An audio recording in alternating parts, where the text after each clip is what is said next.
ছোটবেলায় পড়তে গিয়ে যা হতো ভার্সেস বড়বেলায় পড়তে গিয়ে যা হয়। ছোটবেলা, আজকে তো আমি সব পড়া করে এসেছি, আজকে স্যার যা যা ধরবে আমি সব পারবো। বলো, পানিপথের যুদ্ধ কবে হয়েছিল? স্যার আমি পারবো, আমি দূর, স্যার তো আমাকে ধরলোই না। এবার বলো, দ্বিতীয় বিশ্বযুদ্ধ কবে হয়েছিল? স্যার পারবো, আমি পারবো স্যার, এটা আমি বলবো।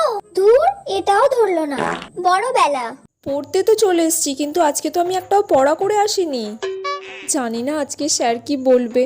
আজকেই আবার স্যার পড়া ধরবে। ব্যাস হয়ে গেল।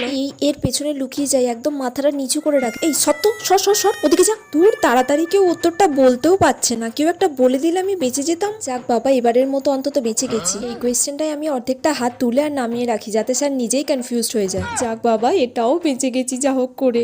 এবার তুমি বলো এটার অ্যান্সার। স্যার পারবো না আমি। পড়া করে আসুনি তুমি, ওঠ বস করো। দূর, ভালো লাগে না, কি করতে পড়তে এলাম আজকে কে জানে।